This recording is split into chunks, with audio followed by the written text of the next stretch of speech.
কড়া পাতায় মাছ দিয়ে পাতুরি। আমার ঘরে কই মাছও আছে, সরপুঁটিও আছে, তা আমরা দুটো মিশিয়ে একসঙ্গে আপনাদেরকে করে দেখাচ্ছি। এই যে মাছটা আমি আগে থেকে ম্যারিনেট করে দিয়ে রেখেছি। হ্যাঁ, একটুখানি পাতার মধ্যে তেল মাখিয়ে চাটুটা গরম করে দিয়ে দিলাম। ততক্ষণ আমার পাতাটা একটুখানি কী হবে, মানে হয়ে যাবে, পাতাটা একটু গরম হয়ে শাঁকা হয়ে যাবে। এই সরলপুঁটি, এই সরলপুঁটি বড় সাইজের সরলপুঁটি একখানা, হ্যাঁ, মাঝখানে আমি টুকরো করেছি। আর বড় সাইজের একখানা কই মাছ, দুটো, আরেকটা ছোটো সাইজের। তেল মশলা হলুদ সব কিছু দিয়ে আমি ম্যারিনেট করে রেখে দিয়েছিলাম।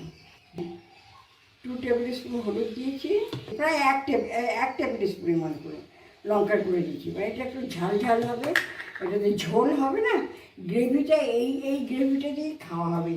এর মধ্যে দিয়ে দেবো জিরেটা অল্প 1/4, হ্যাঁ, ধনেটাও 1/4, বাস এই হলো মশলা। আর তেল দিয়েছি আমি হলো এটার মধ্যে 4 টেবিল স্পুন দিয়েছি, 4 টেবিল স্পুন তেল দিয়েছি।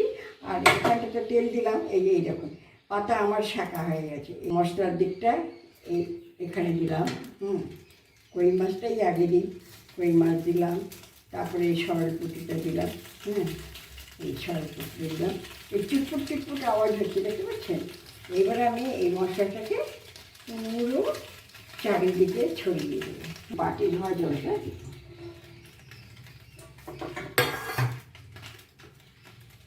এই বাটি ধোয়া জলটা দিয়ে দিলাম, ব্যাস। একটা ঢাকা চাপা দিয়ে দিলাম।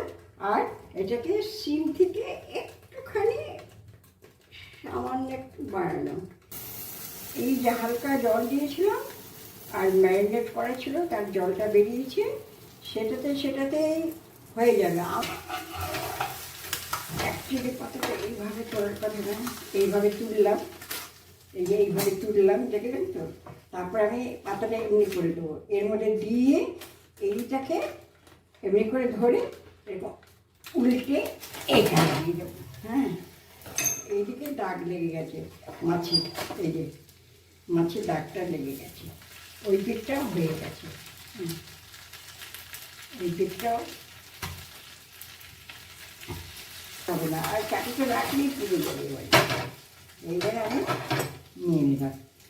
এই দেখুন দেখুন, দু পিঠ ও পিঠও হয়েছে, এ পিঠও হয়েছে,